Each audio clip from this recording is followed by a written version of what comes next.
It's story time! Hello and welcome to the Storytime podcast. And this week, Clara is back. Hi! Do you want to remind everyone where to find you on the internet?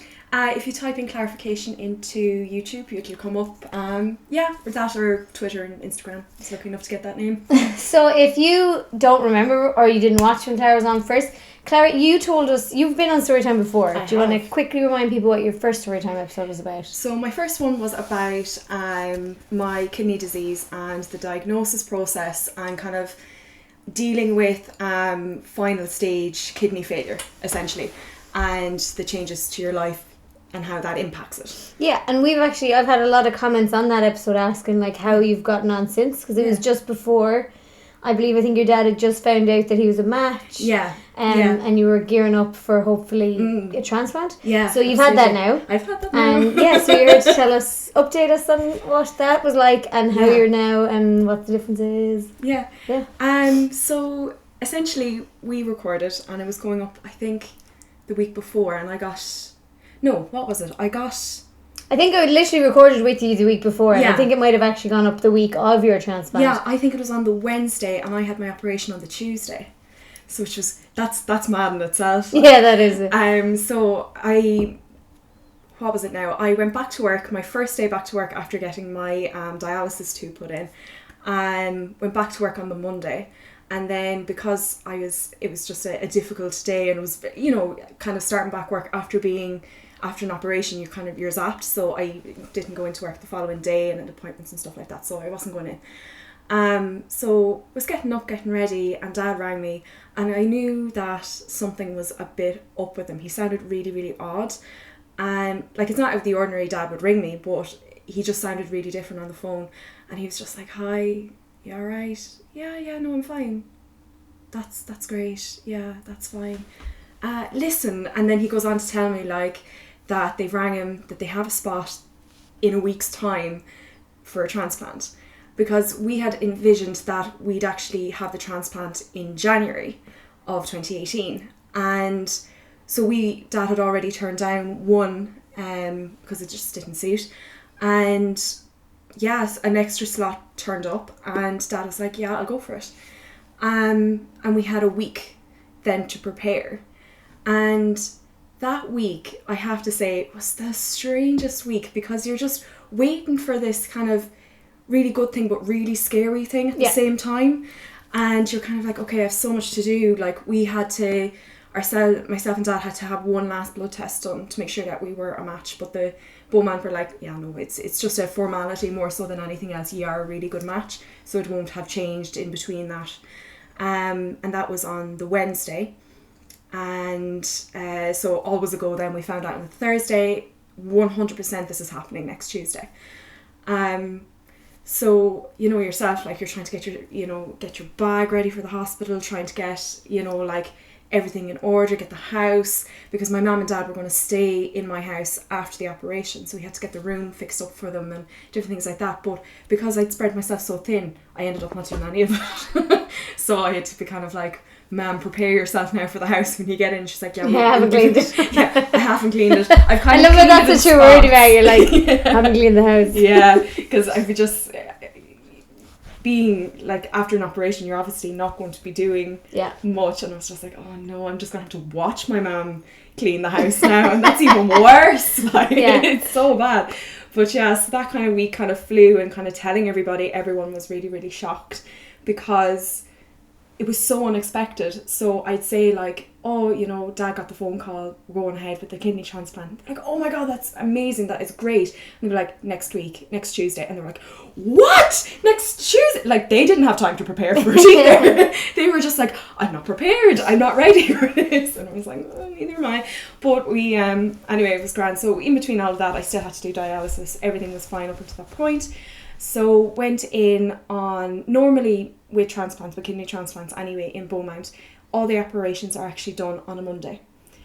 And that's it. You have your prep then, and the rest of the week is kind of laid open for people who are getting deceased donor kidneys, because that can happen at any time. So this is the only time that they can schedule in kidney transplants.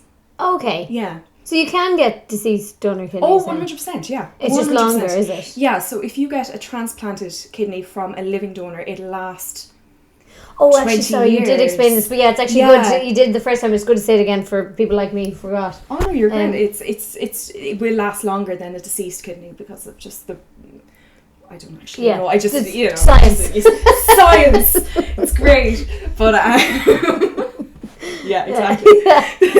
But yeah, so it's kind of yeah, the whole process. We went in on what day? We went in. We had to go in on Monday, so. Which was also odd because the people who had just been down for Monday were being brought back as well by the time I was given my room. So you could see people coming in and like what state they were in after the operation, and then like, that was really odd. And then you're kind of like, oh God, I hope everything's okay. Yeah. And, like they don't, like you're kind of wheeled in. I'll explain that in a second, but it ended up everyone got to go home. That lady went home like a day before me, and then I went obviously the day after. So the process of it was you checked in, and my dad was given a room a little bit away from me. So the in Beaumont, the ward is the newest ward in the hospital. It is such a nice ward. Like it is the nicest ward I've ever been on. Each of the rooms are like proper like cubicle rooms, like there's walls in between it and all that, so there's no curtain situation, and there's sliding doors and everything like that, so really really nice. You have a room on your own, which I was like, this is amazing. I've never had this. I don't have private insurance to have a room by myself. I was like, do they know like I don't have private insurance? Is this room actually for me? Where's the ward? But yeah, so it's just kind of settling in, and I had to bring my dialysis machine that night because they said, okay, you're going to have one last dialysis session before your transplant, because you have to have like a certain amount of level before going in, so kind of like the lowest possible level you can be at for going in to make things obviously easier on the new kidney. So that night it was really really nice because I didn't have to set up the machine. There was a dialysis nurse who set up the machine for me, and I was just like, this is just great. I don't have to do lugging things and switching things up, and so it was great. And I didn't have to worry about it waking anybody else, because everybody else had their own dialysis machines, or they had their own like beeping things above them and everything, so it just you didn't really mind. But it was such a strange night because my mum and my sister and my boyfriend stayed in the Kidney Association house, which is on site, which is about maybe 5 minutes walk to the ward. So they stayed as long as possible, and then they went to the Kidney Association house, which were amazing. They like the whole room to themselves with the kitchens, and shared. Like my dad found that very very very very good, because the fact that he could talk to people who have also been donors and who've had transplanted. So it was nice to kind of get like a personable experience rather than learning everything from a book or from a doctor. It's more easier to understand when it's coming from just someone else. So that night had the dialysis, everything worked out.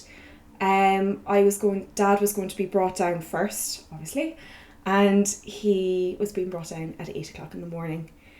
And yeah, so we all kind of like were just waiting for Dad to be brought in, and yeah, just I don't know how my dad did it, because like as I said before, like it's not really a choice on my part. Like I had to have it, otherwise I'd be on dialysis for years, and which is fine, but your life expectancy isn't as long as it would be if you've had a transplant.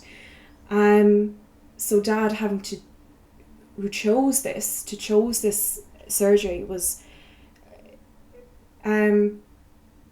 unbelievable, really. So as he was being wheeled away, like down to the ward, like I had to stay up in the ward, and Dad was being brought down, and my mum and my sister walked down, and the boyfriend stayed with me.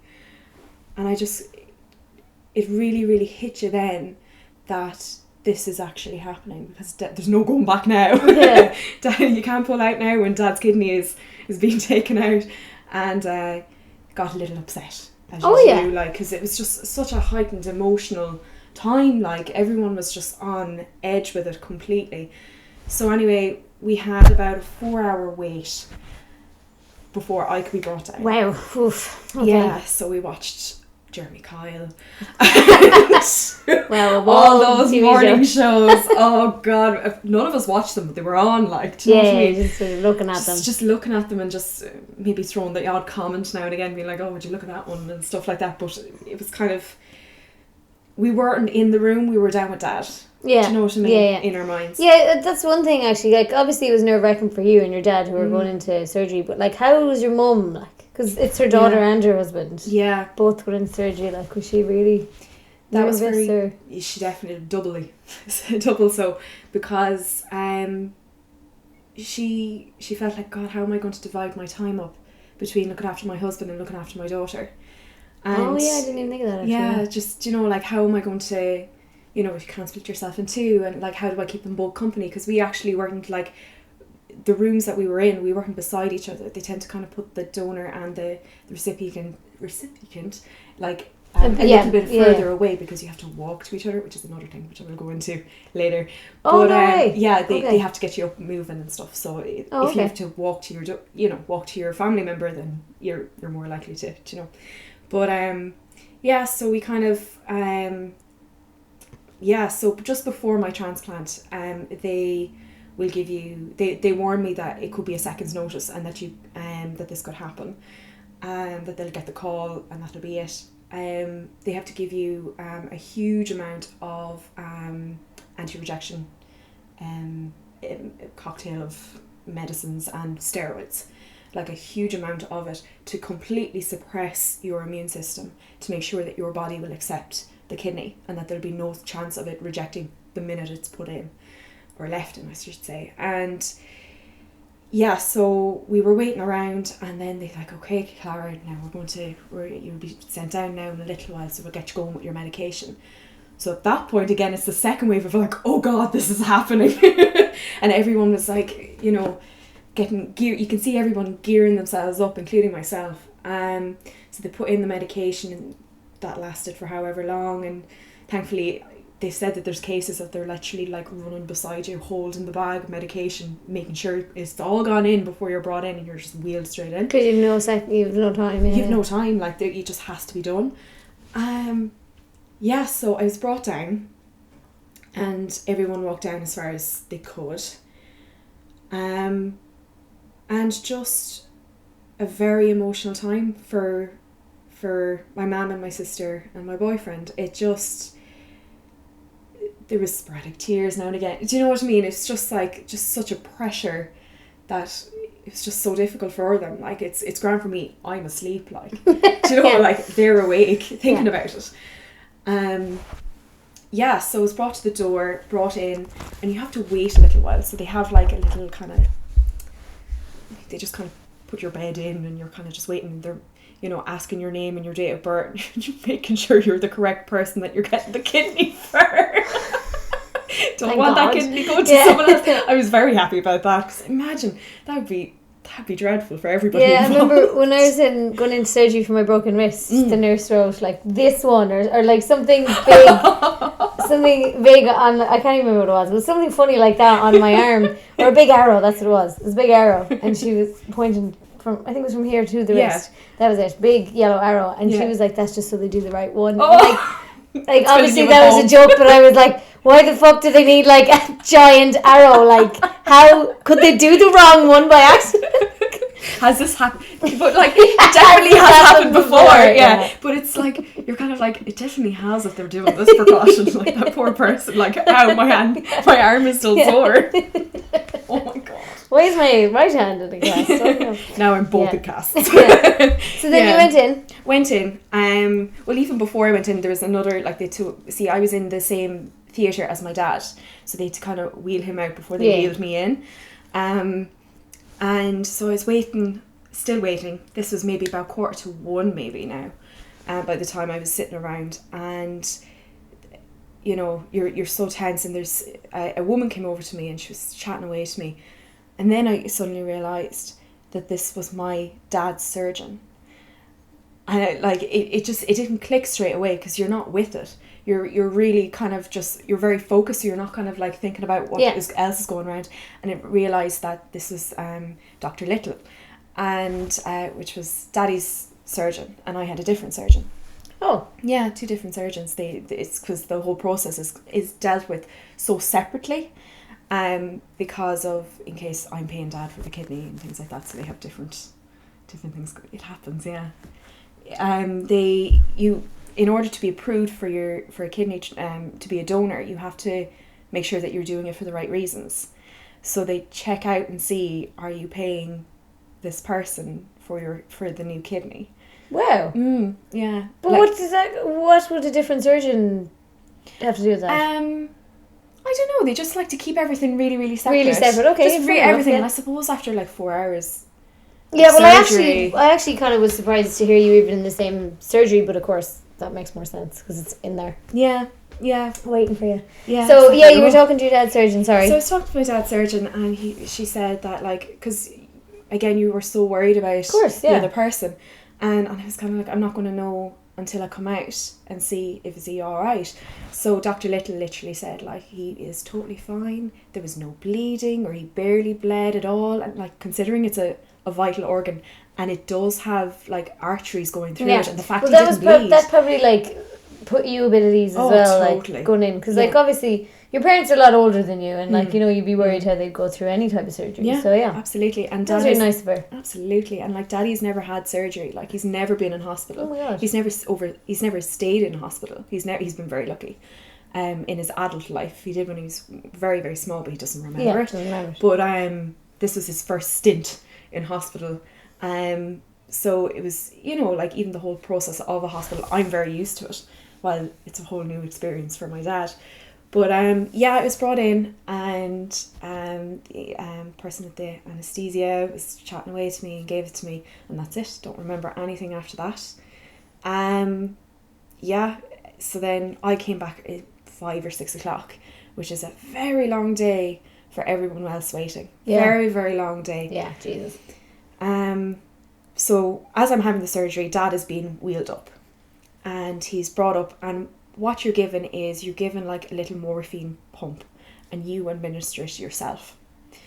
So Dad had his own pump, and his pump was not working.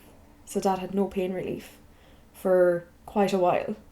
The nurses and the doctors were trying to like hook it up and unkink it or whatever they were doing, but Dad had no pain relief when he came up out of surgery. Jesus. After donating a kidney. Like, do you know what I mean? Like, you can imagine the pain.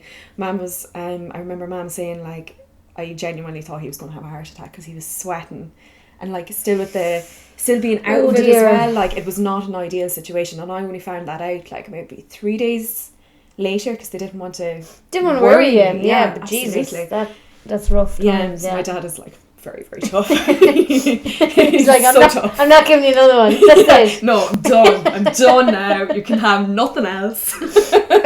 Yeah, so it was brought, afterwards I was wheeled up, and kind of everything is kind of a little bit hazy. So I only kind of remember things that, let's say my mum and my sister and the boyfriend would tell me, and they also took videos as well, which was great. Have them. I know, it was great. There is, like the kids with the like coming home from the dentist. That was me. 100% that was me. Dad had a very different effect. The anaesthetic can affect you in 2 different ways. So it can make you really like loopy, and it can make you feel like very down, and not very down, but very like out of it and not disorientated more so. And I had the loopy, like I was having a great time. Dad was hating his life right then because he just hated the feeling of the anaesthetic. Well, I was like, I am loving this. This is great. So they told me when I was going in that you'd have like a line coming out of your neck.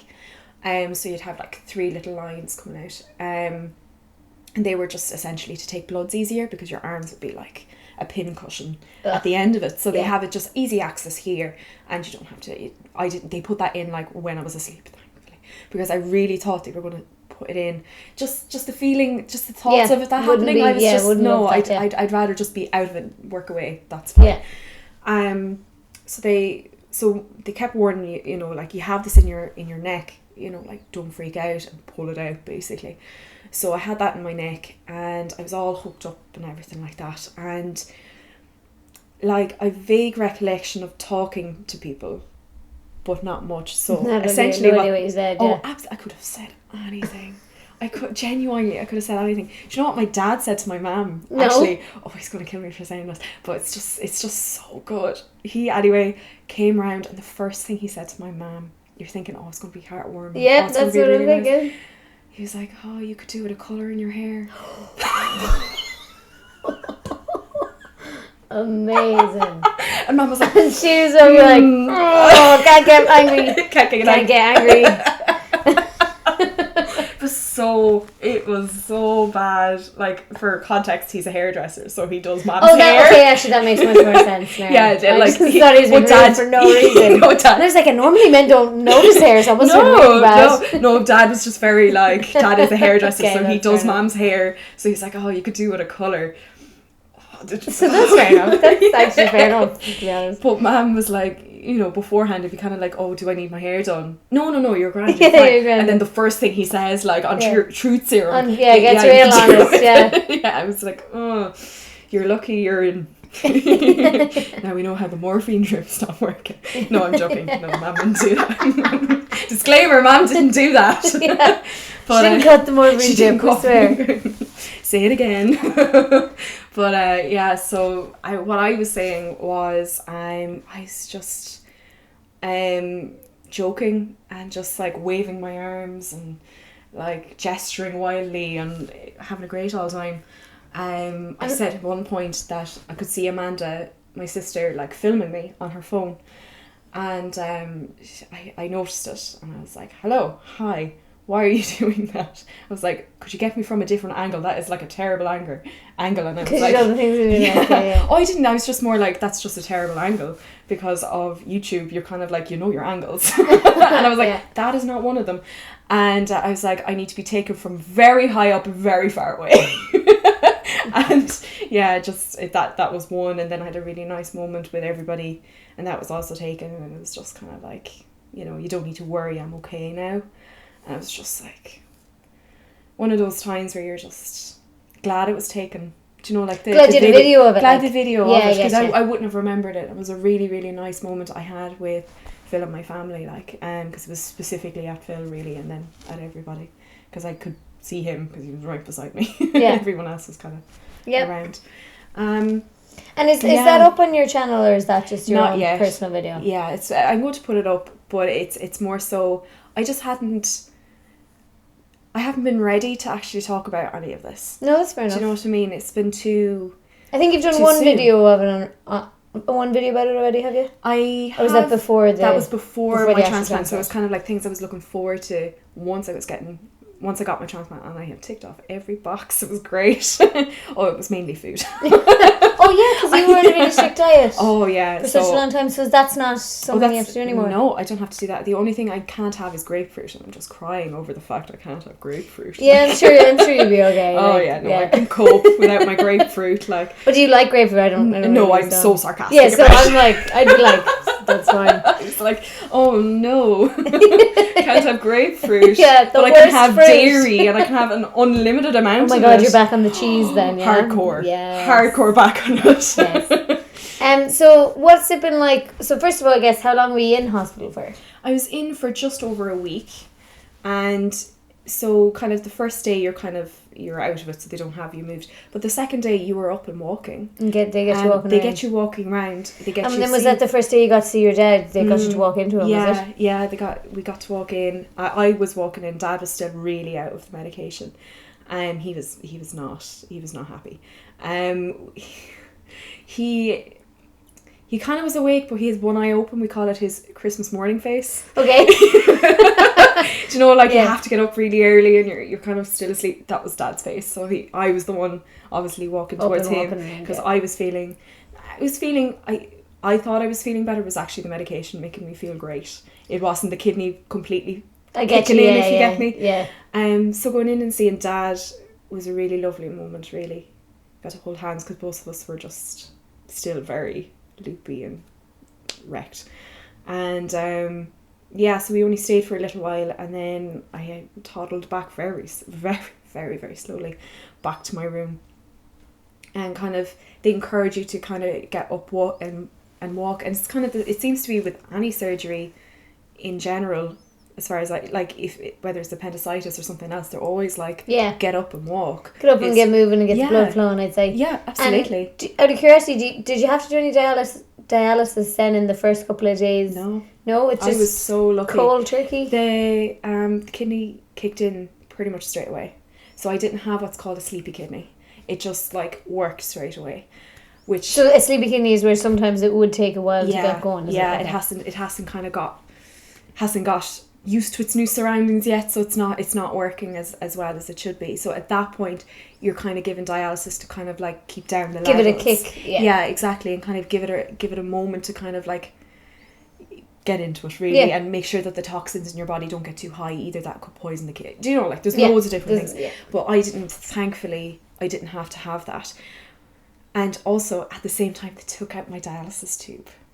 So, which was a huge thing for me because I hated that tube so much. It was great on one hand, but it just aesthetically on your belly, I hated looking at it. Did you have that? And you had that on you all the time, didn't you? Yeah, all the time. Couldn't take it out. Just like under your clothes. Under my clothes, like just. Sorry. It was just like there. It was there just underneath my clothes, and it was grand. Like, but I was just really glad to get rid of it. Really. Yeah. So I didn't need dialysis after that at all. I was very, very lucky. And, you know, after that then there's a lot of training in regards to your medication because they're all, you know, they are so important for the health of your kidney and the health of you, obviously, for overall. But, you know, so you've your Prograf, your Michaelat, which is your anti-rejection medication.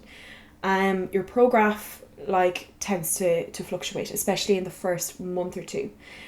With me, like there was at times where it was very high because let's say it's the way your body absorbs the medication. So if you're low, you get a higher dose. If you quite a high dose, if it keeps in your body, you're given a lower dose. So I'm on at the moment 5 milligrams twice a day.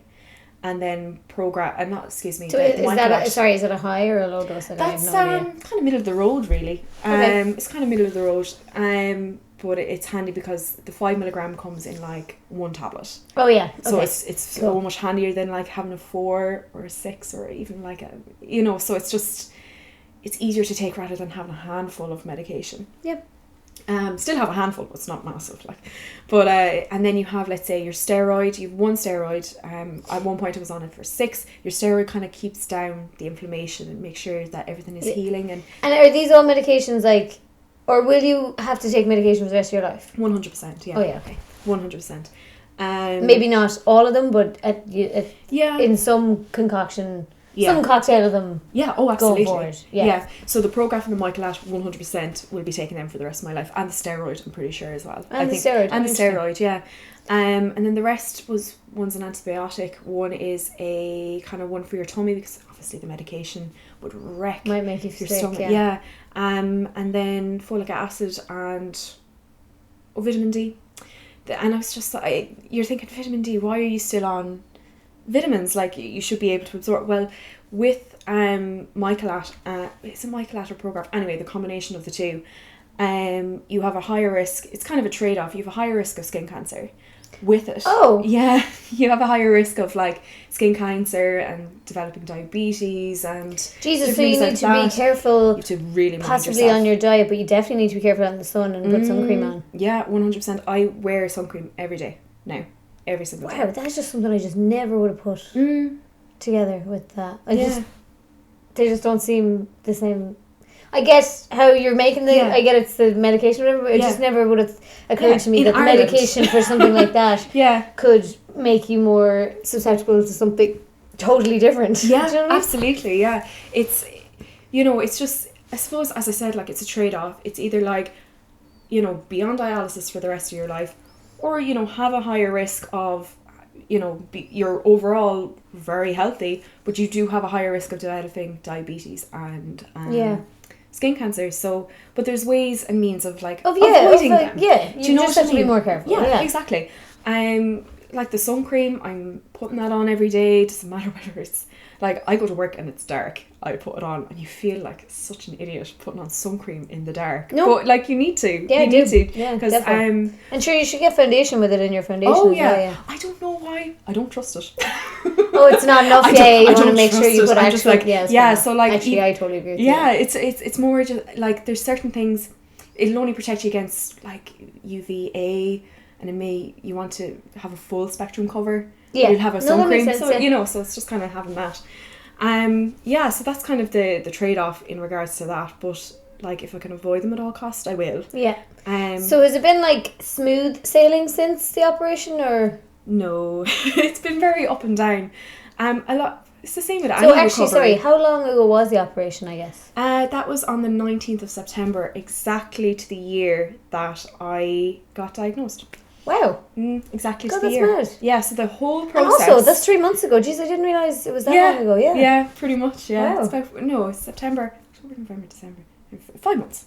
Wow. 5 months. Yeah. Yeah, Wow. just 5 months, and I was back to work just before Christmas.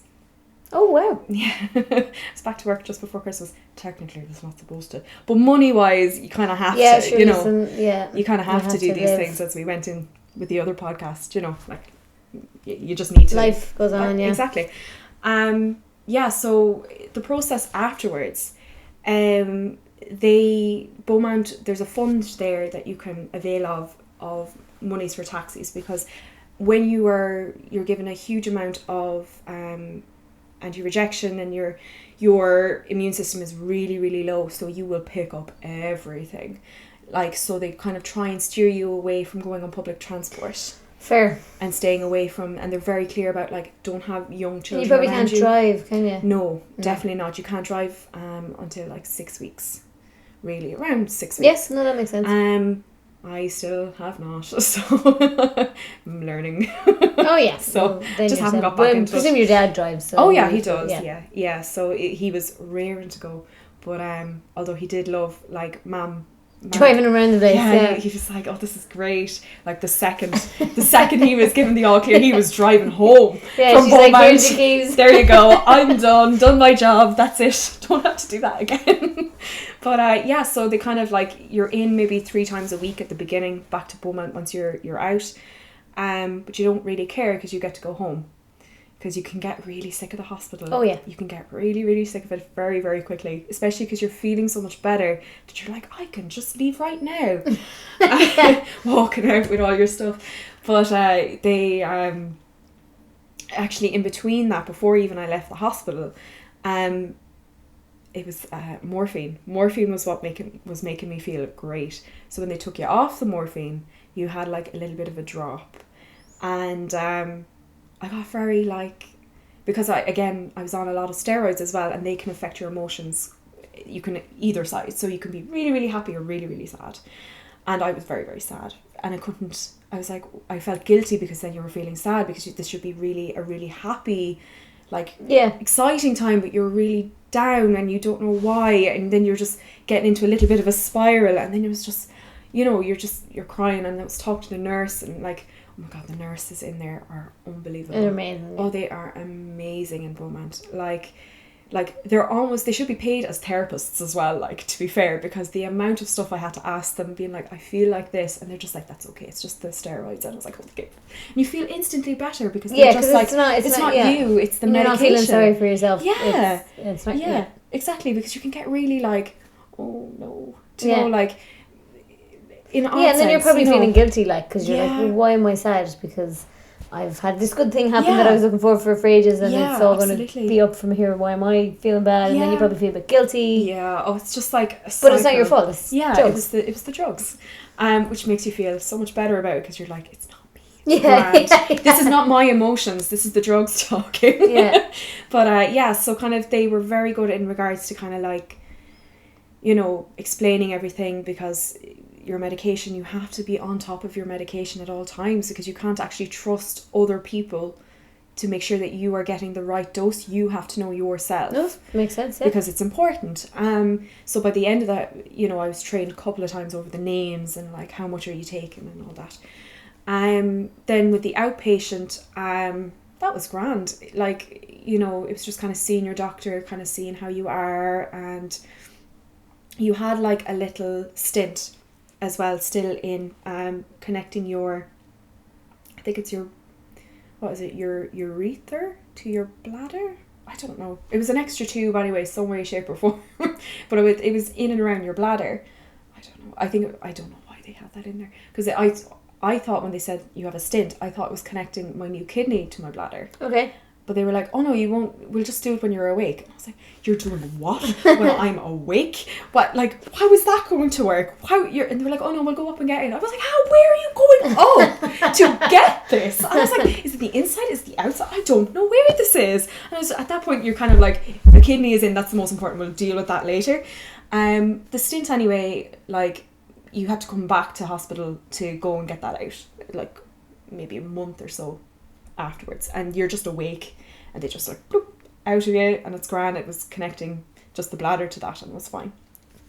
And yeah, that was fine. But you got to see kind of like your surgeon, and my surgeon was really, really nice, Mr. Mohan. He was lovely. He was you know, obviously it's their job to come in and ask you how you are. But when you're in a drug-like state, you're like, oh, isn't he lovely coming in to see me? Yeah. And asking how I am. It was kind of a mix, but he was very, very nice. And he was always asking after Dad as well, which was nice too. Yeah, so kind of the process was you're kind of, you know, they have to see you less and less. And once the stint is gone, I was back to the Mater. So I'm no longer with Beaumont, I'm with the Mater. And it was so nice to be back to the Mater because it's so kind of, in a weird sense, back to normality. Yeah, because you're so used to going to that hospital. Yeah, and it was so much closer. So I didn't have to get a bus or I didn't have to get a taxi. I could just walk to it and it was fine.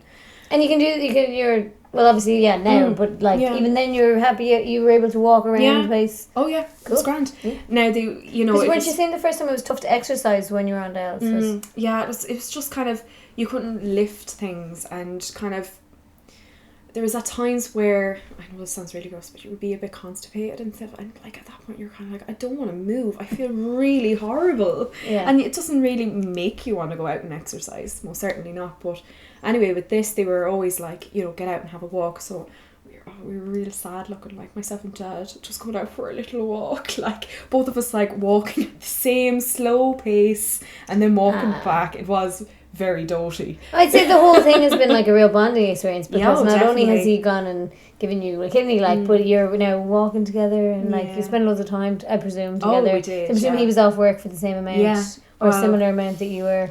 He was supposed to be. Right, so after, let's say, the operation, like I got sent home, Dad was also, came back to mine in Dublin. And like, you know, the house is massive for two people. When there's 4 adults, it's actually, it gets quite small quite quickly. Yeah. So myself and my dad, we'd go out for a little walk and we'd come back in, and it was just that's as much as we could do really. And then after maybe 3 days, Dad and Mum went home. Because Dad was more fit for a longer journey because he was still really, really sore, because essentially he's cut like a cesarean. Oof. So, along with a few keyholes. Yeah. So it's quite sore for sitting. Yeah. Very, very, you know. Yeah, so it's kind of one of those things where, you know, a long journey wouldn't do him the best of good. Like, he had to wait a little while. Yeah, so when he went home, he just he rested for a little while. He did good. He rested for a little while, and then he was like, I'm going to get out walking. So then he walked, but we live about 20 minutes from our town, and he walked into town and then would walk around the town and then walk home. Jesus. But like in between he'd see everybody. In between he'd go in for a coffee and he'd go in and sit down and have a chat with other people. He was just like wanted to be sociable. He did not want to stay in the house, and he was like, oh, they told me to walk, so he'd be walking around. Anyway, the long and short of it was, he was back to work 2.5 weeks after the transplant. That seems very soon. It's very, very soon. But with Dad's job, he's a hairdresser, so during the week it'd be quite quiet. like quite enough, as in like he'd have time And to does kind he of have a sit down. salon or does he do it in the house? No, he had a salon. Oh, he right, has okay. a salon. So like he'd have like we've the back salon, so like he's a TV and he's a couch. So like it's essentially like being at home but getting to earn money at the same time, essentially. And does he still have that? No, he doesn't have that anymore.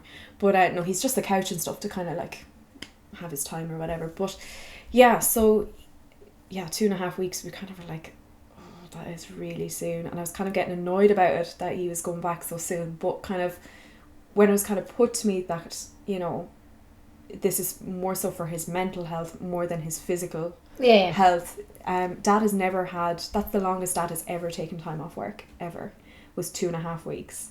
And that, you know, he didn't go that long for his own honeymoon, like. Yeah, he's probably Do you know going what I stir mean? crazy. Oh, he was going mental. Like, he's like reverting back to being a teenager, just walking around it town. obviously has gone well for him and everything's not good, a bother on him. He is he's flying. I was going to say this to you anyway. He's currently doing a 200-kilometer cycle, so he's grand. Today. Holy shit. Today, yeah. Oh my God. So he's going from like Roscrea to Prairie. That's like 5 months after he's after having that operation. Holy shit. Yeah. Fair play to your dad. Yeah, Jesus. no, he's a trooper. Like, he's a glutton for punishment, like. Oh my God. Yeah. Is it some sort of fundraising thing? I think it's just with his club. I think it could be fundraiser, but I'm not entirely sure. I can't say. Yeah, it's mental. Very yeah. random. Yeah, he's mad, like.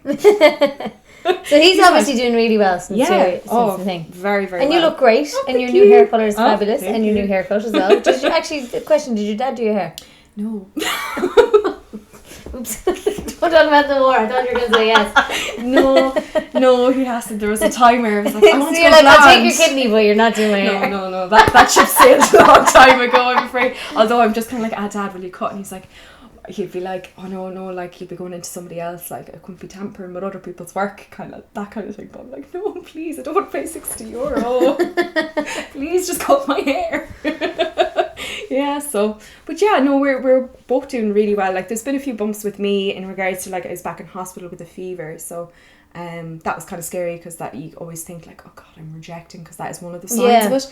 So you're kind of like, oh no, I can't. After, you know, I can cope, let's say, with the kidney being gone after like 15 to 20 years, but not after like 2 months. Yeah.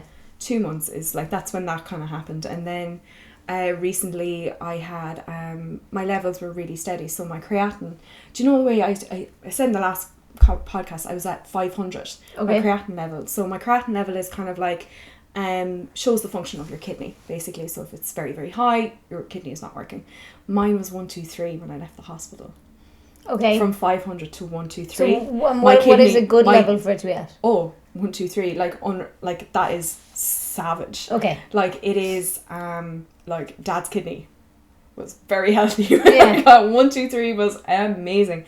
That's an insane level. Like, I don't think I've been in that level for a very long time. Okay. I can't see myself being that. But so recently it kind of jumped up a little bit, and they were kind of like, what's going on here?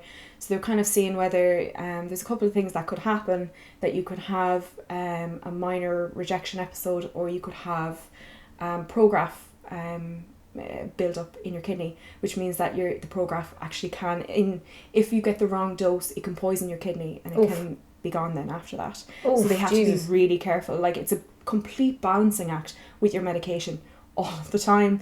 It's just completely balancing it out. But so they did recently a kidney biopsy. Now, I've had that before, and it was horrible, and I hated it. But they said that it's so much easier with a transplant kidney, because of the fact that it's here, it's basically on the surface, and there's really nothing in between you, like your so skin. it's in a slightly different position. Yeah. Oh, okay. Yeah, like your kidneys are on your back, but like they could be anywhere in your back, but they know where this is. Because they have the scar to kind of like... Oh, yeah. Like my scar goes from like just around my belly button down to near my groin. Like, it's quite long. So kind of like, if that's not like X marks the spot, it's there. Like, you know, I was kind of like when they said like with the like my last biopsy, I had to have 2 because they missed, or they took the wrong. Look, no idea what they took, but this time I was like, surely now, surely you can't miss this time, right?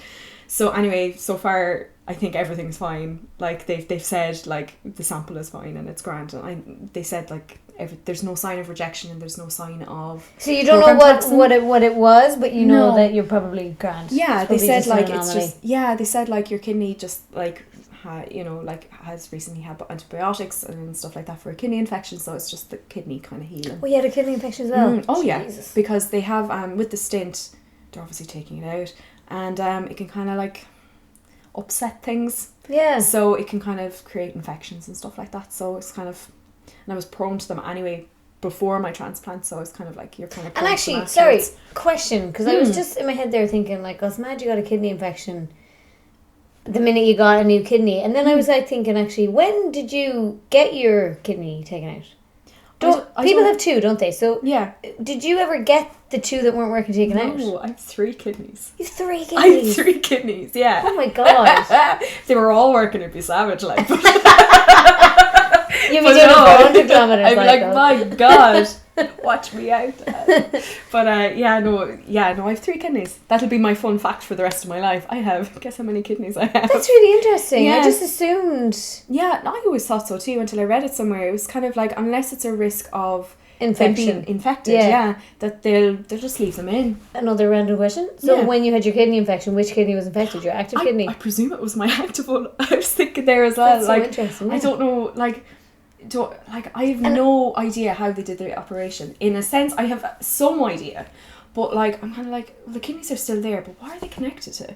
And like, are they dead or not? Because you're now no longer using dialysis. Yeah, so like But I presume they'll keep shriveling and they'll just be there, but there has to have blood flow to it, because you can't have something like rotting.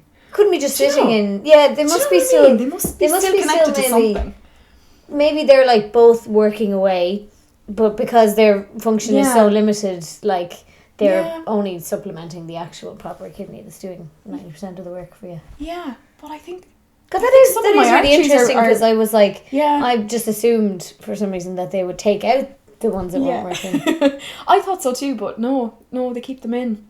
Well, so there you go. Yeah, that's fun fact about me. I've got 3 I know, kidneys. it's just like getting to know you. Give one fun fact about yourself. It's your I Tinder have bio. 3 kidneys. Just passing it along. Just like letting you all know. Your Tinder bio. But yeah, oh, that ship is long sailed. Oh yeah, I'd be fair in trouble. Fun fact, I'm also now single. Thank you so much for coming on the Storytime podcast and giving us an update. Yeah. Can I ask that maybe you keep an eye on the comments, and then if anyone has any questions or whatever, you could dive in. Away. So if you have any questions that I haven't asked, for Clara, just leave them in the comments below, and you might jump in and have a look. And love to see if you can answer anything. And so I'm delighted that it all went well for you. Thank you so much for coming back and letting us know. I was delighted to be back. And remind everyone where to find you on the internet so they can follow you. It's just clarification on YouTube. Yeah, and I'm going to be doing a lot more of renal stuff, so kidney stuff on it. Because since I've stopped making videos the last 5 months, I've grown in subscribers, which is mad. But also, like, I've still had a lot of comments asking me, like, you know, can you give us any ideas for snacks and kind of like how are you getting on and things like that. A niche. It's huge, it'd be great if more people kind of had videos about that. I'd say there's lots of people searching it and like trying to figure out. Because I was in that spot. Yeah. And all you're getting is like these miracle cures. You were saying that you couldn't find very many like first person experiences. Yeah. So it's kind of nice. It's kind of nice. And then so what I'll do is I'll put the links down in the description to your social media accounts in YouTube and in the show notes on SoundCloud.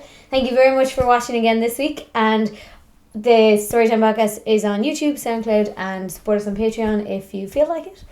And see you next week. Cheers. Bye.